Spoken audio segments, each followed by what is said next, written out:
I have with me the special advisor to the government of Cross River State on media. He is Comrade Emmanuel Ogbeche. Thanks for joining us on the program. Good morning. Thank you for this opportunity. Just to get your own view before we delve into the topic for today, we had been taking a look at the new nominee for the Chief of Defense Staff that's been nominated to become the Minister of Defense. Now, what do you think about that appointment? Well, I think it was long overdue, and it demonstrates the willingness and readiness of President Bola Ahmed Tinubu to rejig the security architecture and to ensure that the much needed security, which has eluded Nigerians, finally finds verve. And General Musa isn't new, within the security apparatus of the government, having just left as Chief of Defense Staff. But there are people that have questioned why was he retired, initially. But it is better late than never. And one imagines that with his coming back, he's going to do better, you understand, and because it demonstrates that the government has confidence in him. People were riled up when he was removed from office, and here he is. But we must commend the president. It shows that the president listens, and the president has the interests of Nigerians at heart to ensure that these insecurity challenges we've been facing, is tackled once and for all. And I'll just crave the indulgence of Nigerians to give the president the benefit of the doubt and support his endeavor. Communities should be part and parcel of what the federal government is doing. The sub-regional government should support. I'm happy that the Northern State, the Northern Governors Forum, met recently in Kaduna, and they have raised up to 229 billion or thereabout, security architecture fund. And it goes a long way, in helping to address the security challenges we face. And I wish General Musa well as the Minister of Defense. Okay, just before we go to our discussion for the day, I would like to take you to one of the stories we saw in the papers this morning, which is something that has to do with your state. We saw an alleged attack in Cross River State, Bekwara, to be specific, where we learned armed headers actually got into a school and abducted pupils. Now, can you give us some update on that situation? Well, that matter is it's been controversial. There are those who insist that there were no abductions and that the individuals that were seen, pastoralists, were those that have always been around that area, but caution here is the word. We must allow security agencies to speak to us when it comes to such matter. I'm happy that the state government has been proactive, and just last week there was a ban of cattle grazing, through Cross River State. That license was withdrawn so that we can safeguard communities that are in border communities with other states. And His Excellency, the Governor, Senator Basi Edetutu, is committed to ensuring the security and welfare of Cross Riverians, especially as we enter the festive period, where a lot of people will be coming back home. Carnival Calabar is, up and running. The Bekwara incident, well, investigation is still going on, and one hopes that it is not what has been alleged to have happened. Okay, and now we get to the issue of the day, which is the constitutional review at the National Assembly. Debates are going to be on to decide the fate of certain issues that have been on the front burner for the past couple of months. Let's start with the special seats for women. Now, I heard somebody refer to that bill yesterday as the women's bill. So what's your take on the special seats? Is it really a women's bill? No, it's not a women's bill. It is a national bill, a developmental bill, a societal bill, a bill for advancement, a bill for empowerment, a bill for inclusion. Women have been left out of policy making for too long a time. When you look at the policy making architecture in Nigeria, you find very few women there. And studies have shown that the more women you have involved in policy making, the better it is for whether an organization, country, name it. It is saddening that almost how many years of democracy in this country, from 1999 till now, we are having just 4 point something representation of women in the National Assembly. The number keeps dwindling. So we need to demonstrate that we indeed the beacon of democracy in Africa by having inclusion. Why should Tanzania have more women? Why should Ghana here, have an equitable framework for women to be involved in politics? We are not saying we should hand it over to them on a platter. There are women that are capable. But when you look at the economics of politics, women are disadvantaged. That is the reality on ground. So you must create an opportunity for more women to be involved. And the special seat bill offers that opportunity for women to take their place in governance, in administration, in decision making. And one hopes that the lawmakers will see reason with this bill. You understand? And vote unanimously to ensure that it is passed. And when it gets to the state houses of assembly, we will see that this bill is giving the expeditious accent and approval that it is required. Now, given the fact that people already have issues with what they call the bogus salaries of our representatives, they are concerned that having more seats created would place an additional economic burden on the country. To what extent do you think that is right? You can't quantify the invaluable contribution of women to economic development. There is no price tag that you can have on it. That is the reality. All we simply need to do as a country is to plug the loopholes where we have excessive, expenditures and all of that. It is what is realizable. How many women are we looking at the end of the day? Basically, we are looking at 6 additional women, and one does not imagine that that is what is going to skyrocket the wage bill, of the National Assembly of Legislators. So the very argument that it is going to increase the wage bill of legislators does not follow.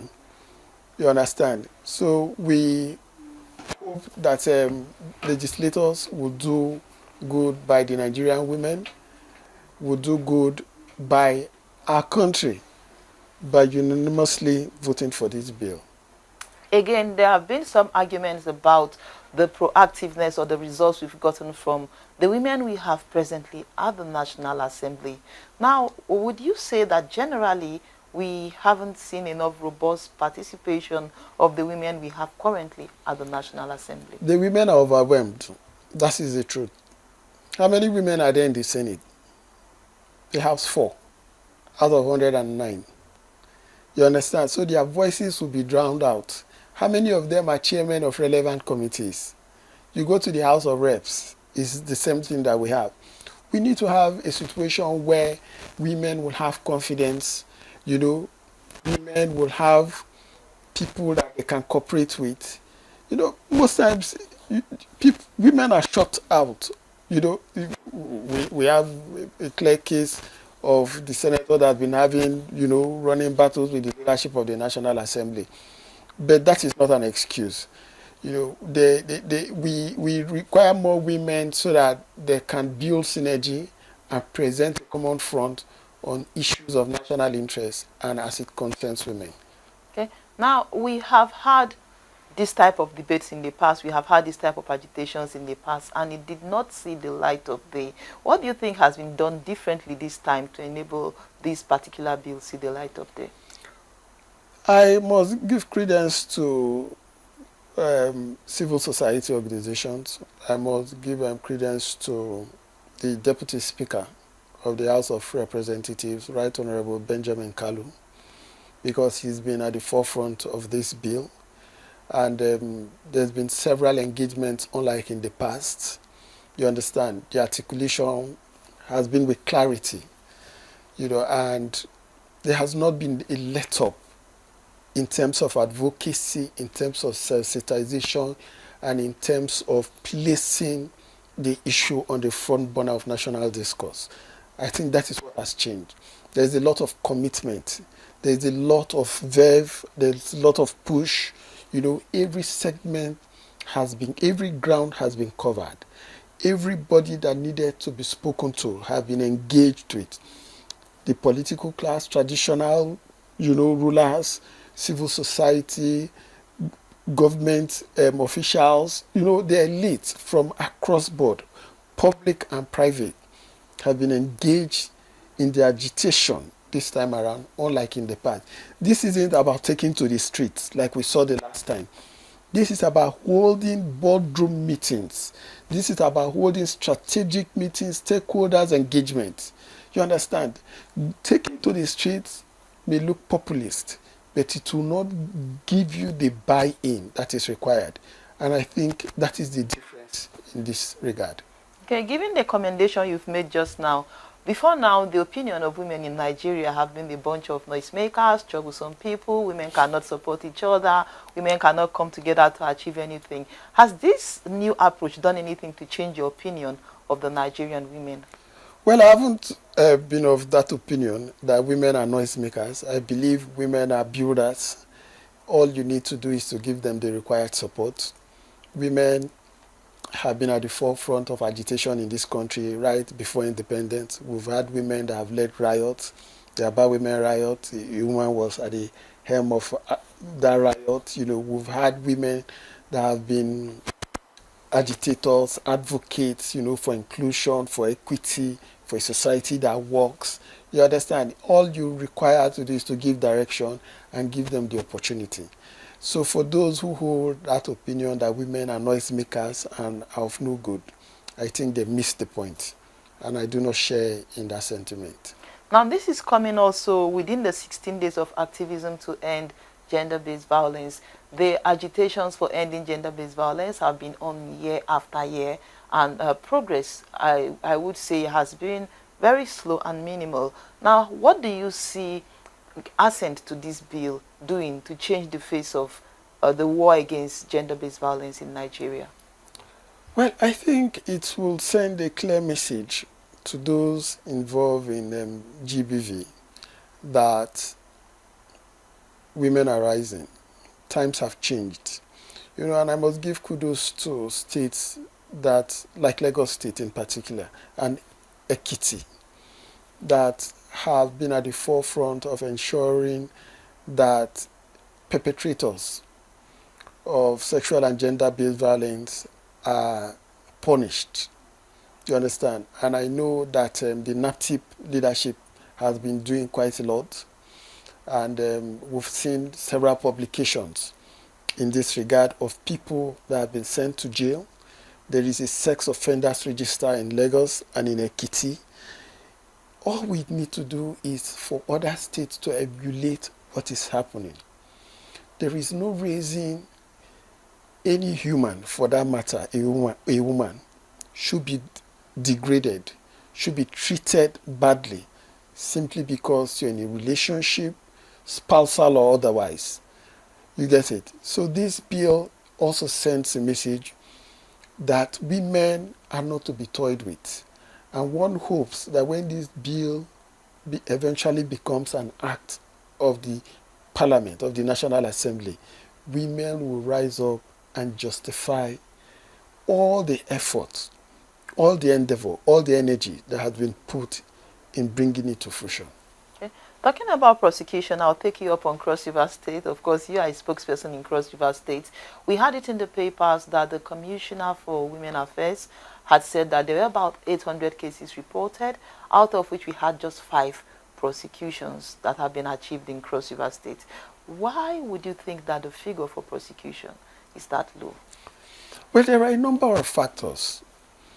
Sometimes you have victims that are unwilling to proceed, with the case. You have family influence, you have community leaders, you have even the clergy, becoming involved in such matters. They tell you, oh, it's family family affair, we're going to settle it. And when the victim is unwilling to come forward to present evidence or to testify in court, there is little you can do. Then our courts are also burdened, you understand, with so many other cases. That is why there is a need for a special court, like we have in Lagos, where there are special courts for gender-based violence and other related offenses, so that you can have speedy trials. When we need advocacy and sensitization for people, for communities in particular, and for the clergy to support this endeavor. Cross River is overly religious. And when you have a society that's overly religious and they interfere in such matters, there is nothing you can do. Today you might feel very offended and a matter is reported to the police, investigation starts, then you see the victim, no, I cannot do this. He's my spouse, he's my, my family member say I cannot, my pastor says I cannot. There is little you can do in such instances. Okay, I was in the state 2 years back to do an investigative report on GBV, and one of the complaints I got from all the people on the response chain, starting from the police to the Ministry of Women Affairs, down to the health authorities, the Ministry of Justice, was that of funding. Because most of the women who are survivors of GBV find themselves in a position where they have little or no money on them as at the time of lodging the reports or needing to act on these issues. Now, what do you think, or how do you think that this issue can be addressed? Well, it isn't just a Cross River matter when it comes to funding, relating to GBV and women's resettlement, women that are in abusive relationships, or women that find themselves, stranded because their marriages didn't work out or they have been abandoned. Even here in the city, there are very few shelters that accommodate. We need to build synergy with civil society organizations and health-related organizations that are involved in abuse prevention, counseling, and all of that. Because if you leave it to the government alone, the resources are scarce and the needs are many. So it requires how you prioritize the needs. And regrettably, the cases of gender-based violence is down the road. So it requires more effort, more advocacy, more sensitization, more engagement for state governments and public-spirited individuals to get involved in the process so that we can also have safe houses for women. And it comes down to the issue of economic empowerment for women. Most women are disadvantaged economically. So it requires effort, providing soft loans, providing opportunities for skills acquisition, and ensuring that women are independent. Let me give you a classical example. We have a woman that helps in house cleaning for us. And we suddenly realized at the end of the first month, okay, we need to pay you, you need to provide an account. And she said she doesn't have an account, it's her husband's account. My wife got angry and said, what is that supposed to mean? At this age, we have fintechs, financial fintechs, so many of them, just with your mobile phone, you open an account. And this month, I'm going to pay into that account. Next month, I'm going to pay you cash because you're the one doing the work. The money cannot go to your spouse. Else. And that is the unfortunate situation that we find down the road, of society, where women are taken advantage of. The slave, the labor, and somebody somewhere says, no, the salary comes to me. This woman doesn't even own a phone. The phone she uses says, it's my husband's phone. You understand? Mm-hmm. And we said, no, we're going to give you a phone. You say, no, don't worry. And that is the unfortunate situation we have at present. Okay, now that reminds me of the theme for this year, 16 years, which is talking about increasing digital accessibility for women and also for ending digital abuse for women, because forced economic dependence, as we see in this case, is actually a form of gender-based violence that is actually punishable by the VAP Act. Yes. But we find out that a lot of women are ignorant about the VAP Act. That's why she would allow herself to be dragged in that direction. Now let's take a look at digital violence for women. Now, do we have enough digital laws to handle digital violence? You know, you've answered the question because it's about awareness. Because even the law that is in force, how many of us have leverage on the law? You understand? Imagine a woman without education understanding the VAP Act when there have not been enough sensitization and advocacy. You know, even women that are in our cities and urban centers do not have an understanding or do not even have the awareness that there is a law that protects them. You understand? So that is why we need to start teaching our daughters in primary school, secondary school, to begin to understand their rights and that the law protects you from this abuse, When you do not have an understanding of the existence of what can protect you, you cannot, in all honesty, seek for its protection. You cannot, you know, seek for the application of that law. So the media has a role to play, civil society has a role to play, the government has a role to play. We have a women affairs ministry. These are some of the issues they should take. You understand? Digital abuse is real for women. I am happy recently there was this instance where this fellow, a male, posted the picture of his fiancée and said, "Oh, we're going to get married, I'm happy." Then a fellow comes up, "I know this lady. Oh, she's this and that, you know, she sleeps with men for money." Maligning her in public. Yes, character assassination. She's a prostitute and all of that. And it was a lie. This lady and her man took it up. This guy was arrested and has been charged to court. You understand? So people must be willing to put themselves through the rigor, the legal rigor. You understand?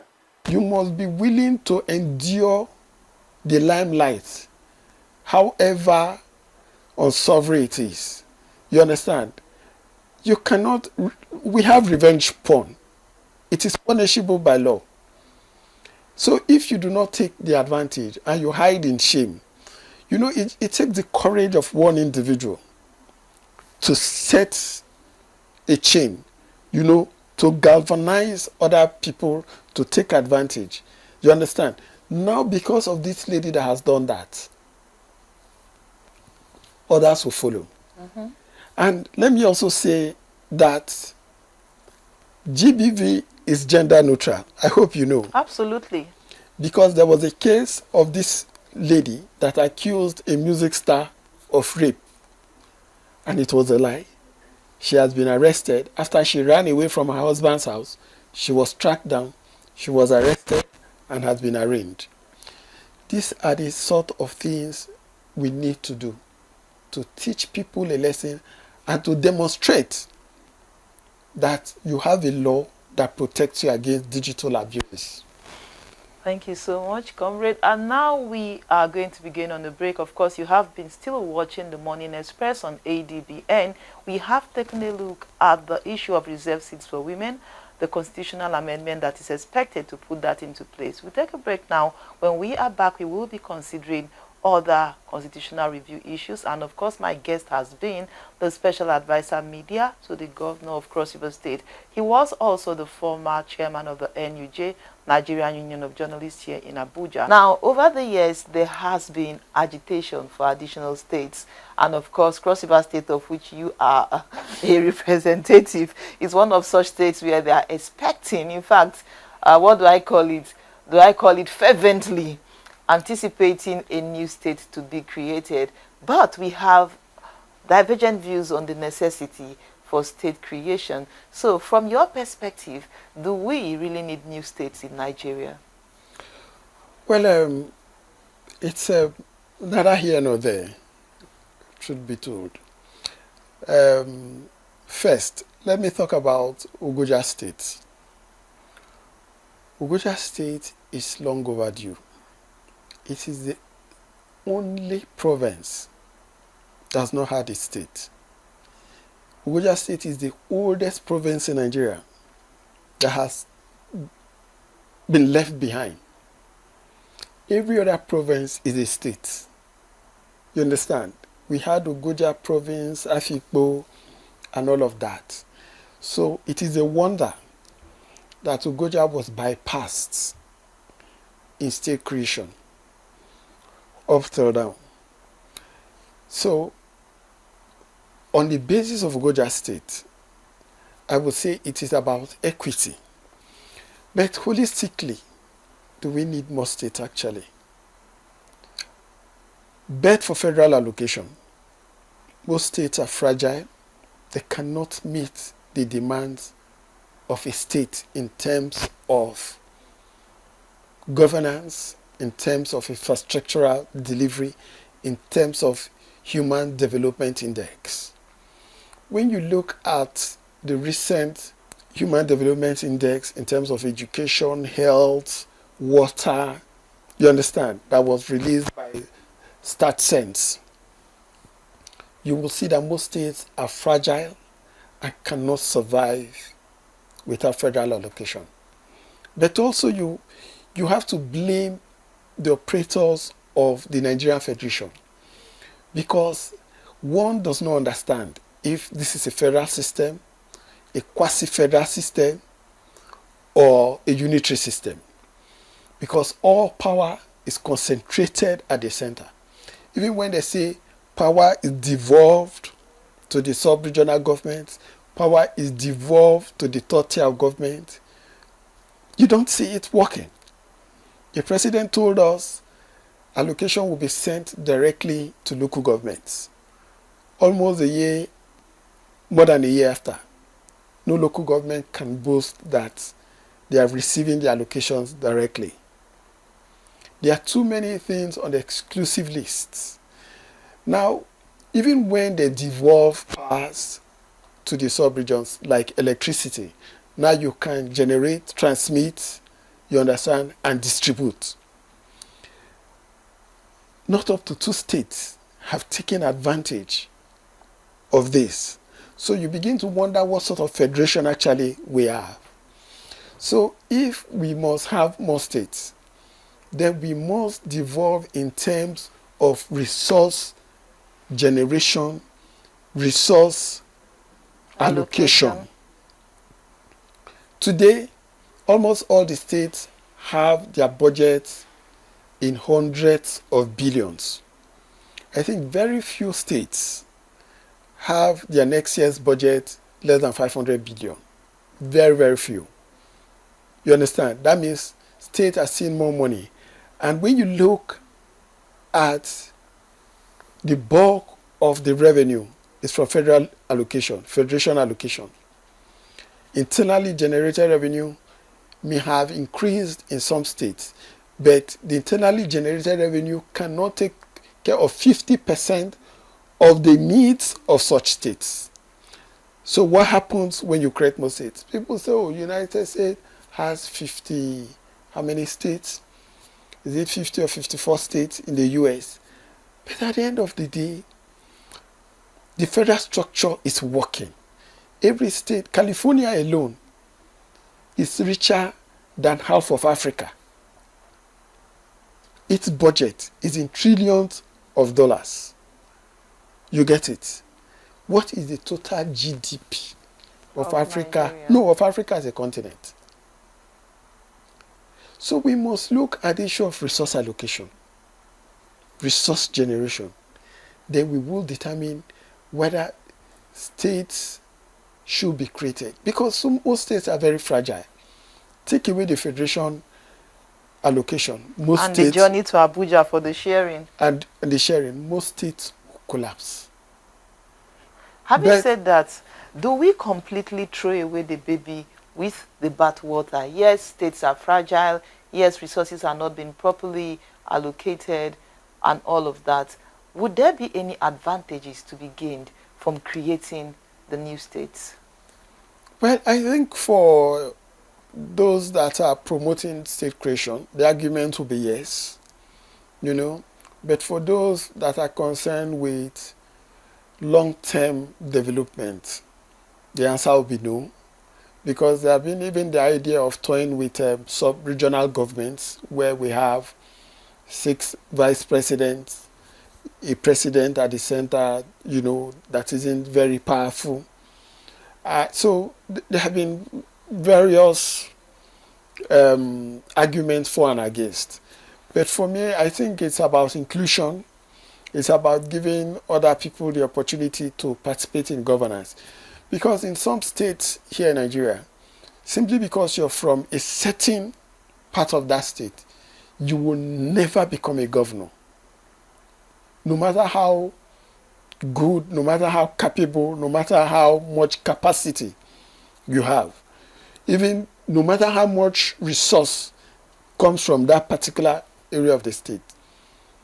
Let me use Benue State for instance. It will be a miracle for an Idoma man to become a governor In Benue State. They are only good to become deputy governors, and that can even be taken away from them because they have 3 zones. 2 zones are predominantly thief. 1 zone is Idoma, Igede, and the minorities. So even if the other 2 zones decide to take both the governor and the deputy governor, they have the wherewithal. They have the wherewithal. We saw what Malam El-Rufai did in Kaduna, where Christians were relegated.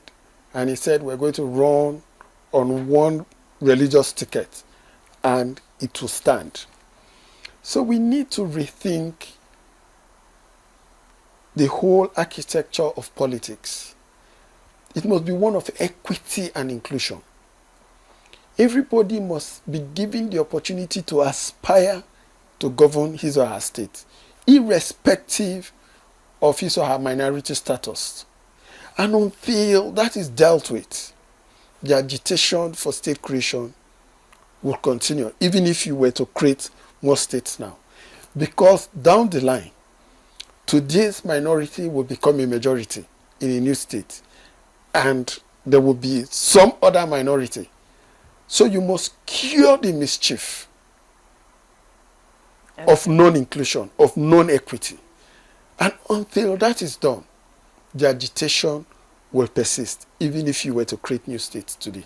Okay. Now, talking about the minority and all of that, do you think that the social protection programs in the various states would be able to take care of these issues you've raised of not having the minorities get to the seats of power, assuming that the state creation do not see the light of day? Social protection, who are those that operate it? It is still those in the majority. Because it doesn't matter if you bring somebody from the minority to head a social protection agency, of a state. It is the direction in which the appointing authority wants it to work. And what is the value of the social protection that you have? What is the value? Can it actually change the trajectory of one's living? Can it remove you from poverty, multi-dimensional poverty, and give you some edge, in society? Most often than not, they are tokenists. They do not add intrinsic value to remove you from poverty. It's like a placebo. You understand? For the moment, have some hope. For the moment, have a sachet of, pure water. Drink today, let tomorrow take care of itself. That leaves us with the prayer that the state creation will actually take place. At least it will increase the number of people that are closer to governance. Absolutely. And then again, in the course of our discussion, you had mentioned the issue of the local governments not actually enjoying the benefit of the autonomy that we were told they have been given. Who would you blame for the fact that several months down the line after announcing that the federal government has given autonomy to local governments, we still have the local government chairman at the mercy of the state government? Well, I know that the matter went to court, and the Supreme Court ruled on it. It is for the AGF and the Central Bank of Nigeria. But it is not as easy as we imagine. Politics is involved, you understand. You have to weigh the political consequences, especially as we head towards 2027. You understand? And you must have a framework. Though that framework does exist, that the Houses of Assembly oversee the affairs of local government. But we need to strengthen that framework in a manner that does not allow the local government to be at the mercy of State House of Assembly. And there's a constitutional lacuna where it says that State Houses of Assembly are responsible for oversighting local government. So what most states have done is to tweak their local government laws in such a manner that allows the state local government joint accounts to remember, until you tamper with the constitutional provision of the 1999 Constitution as amended to remove that proviso. There is little you can do in terms of ensuring that autonomy, the ruling of the apex court cannot undo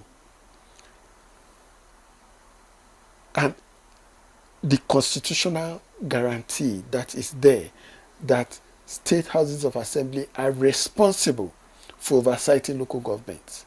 You understand? So it needs a whole constitutional review to address that mischief. And until that is done, there is little anybody can do. Thankfully, the constitutional review is on. By all things going equal, we should very soon have a constitution that is amended in very many ways to take care of some of the lacunas we've mentioned. But apart from the two areas in which we have majorly concerned ourselves, what other fallouts do you expect from this constitutional review process? Well, the issue of state police has been on the front burner. And with the security challenges our country has been going through, and I think the opposition to state policing has been removed, especially in the north, that has, been up in arms against state police. But for me, there is the urgency for a proper legal framework for state police. If not, we're going to see serious abuses, because even with the federal police that we have, we've seen abuses not necessarily from the center, but from the states. Even local government officials use federal police to abuse, to threaten, to harass journalists for doing their jobs. You understand? Just yesterday, the International Press Institute, unveiled its Hall of Infamy. Okay. And unfortunately, the Inspector General of Police, the current Inspector General of Police, fell into that bracket, was inducted into that Hall of Infamy. What does that tell you? You understand? So we must have a proper legal framework to safeguard the rights of Nigerians from abuse, to safeguard media freedoms, especially at the state and local government levels. That's where the abuses emanate basically from. When you have a state police, local chieftains, business elites can easily and willfully use it to undermine citizens' rights in such states. Okay. So, for me, given we must make laws besides for long-term goals, not for the immediate. Because we are faced with security challenges isn't enough reason to rush into state policing. We have states that keep arguing how they cannot even fund their civil service. They cannot fund infrastructure. You know, always there's this debate about, oh, not enough resources, not enough resources. Policing is a serious business. It requires serious funding, communication gadgets, a whole technological apparatus for you to deploy to safeguard your state. So it is not a tea party. You understand? So people must understand that when you do this, you must be willing to invest heavily in it. And you must also realize that it is not a license for the powers that be in such states to use it as a weapon of terror, of harassment, intimidation against their people. Okay. Now, when we talk about laws also, we have this popular opinion in Nigeria that we have enough laws. We keep hearing this even from the legal practitioners, that what is happening in Nigeria is not a lack of laws. Even though we are trying to add to them, to amend them, and to tweak them, the main issue we have is that of enforcement. So what do you think can be done differently? Having gone ahead to amend the Constitution, what do you think we can do this time around to get things right? Well, I agree with you. It's about enforcement. And regrettably, either we seem to lack the personnel or the political will to ensure that laws are applied equitably, fairly, and justly, and timely as well. You understand? So what we require to do is to demonstrate that Lady Justice is blind to all. That it's people's that it says is justice. You understand? We must run away from the idea that the political elite, because of influence and affluence, must dictate how the law operates. Whether be they in government or out of government, be they in public service, or, you know, because we have had too many strong men dictating how the law works. You know, and that is why we keep insisting that the judiciary must demonstrate its independence and willingness to look at the powers that be in the face and say, no, this is the law and this is what is right. It just requires the will to do what is proper, what is legal, and what is just before man and God. As we draw to the end of our discussion this morning, I would like for us to look at something that came up in the papers that's also interesting. On the one hand, we have the APC of being accused of trying to stifle life out of the People's Democratic Party, which of course is the strongest opposition that we have. Of all the opposition parties, that is the bigger party that we know. And on the other hand, we have expulsion letters being issued to some people who we would consider strong hands within the PDP. We saw the likes of Wike getting letters of expulsion from the party, as seen on the pages of the newspaper today. Do you think we are headed for a one-party state? No, we are not. We have several other parties. We have the African Democratic Congress, we have Labour Party, we have NNPP, there are other parties. You know, we have even Showore's party, you know, that returned him recently as national chairman. But by and large, whatever is happening in the PDP is self-inflicted. When you do not adhere to your constitution, when you willingly flout your party's regulation, you understand? When people are willing to make compromises for the party they claim to love, that is what you find. You understand? PDP has lost its soul. PDP has lost direction.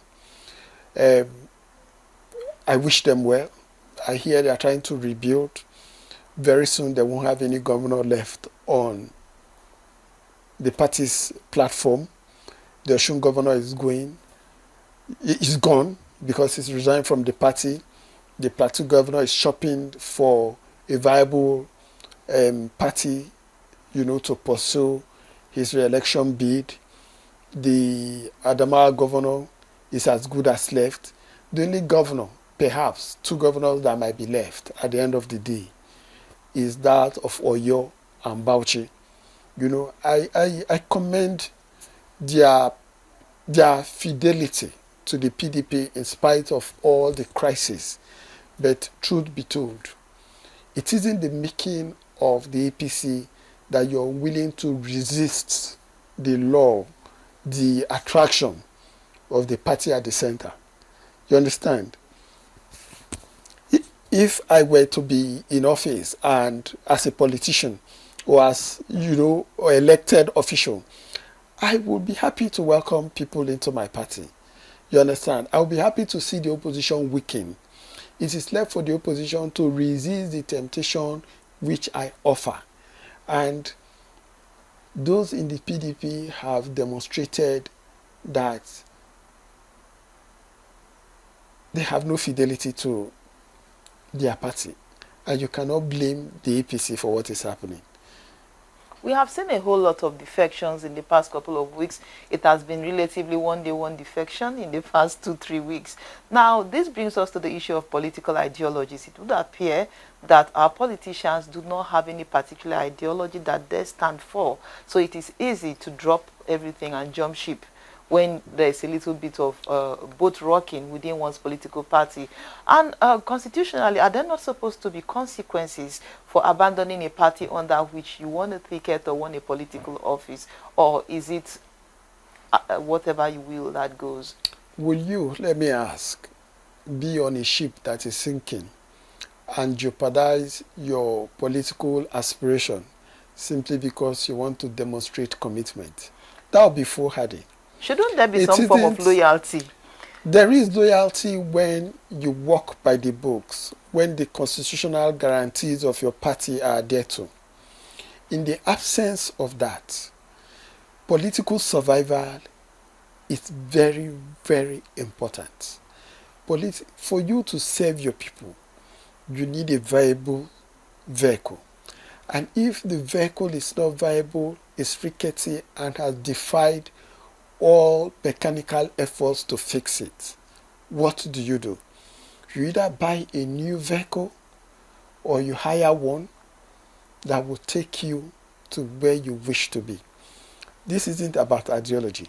Besides, what ideology do we operate in Nigeria? We do not have a party to the left, a party to the right. Both parties, if you put their constitution, that's talking about the PDP and the APC. I haven't looked carefully of that of the ADC, but I do not think it will be anything dramatic because these are all politicians that are hewed from the same fabric. You understand? Now that you've mentioned the ADC, do you think that the ADC, with the caliber of persons we've seen in it, would make a viable replacement for the PDP as a strong opposition if the party continues to go the way it's going now? Well, that is the expectation. One cannot foretell what will happen tomorrow because there are people that are persuaded that there will even be defections from the APC tomorrow when they do not have the tickets. And if the ADC were to put it out in order, it could become a viable opposition ahead of 2027. But that is left to be seen. Okay, I must say a very big thank you for having blessed us with your time this morning to take a look at these issues that we have raised. We do hope that you would find time some other time to still come on the program and share ideas with us and rub minds on issues of national interest. Thank you so much for making it today. Thank you for having me here.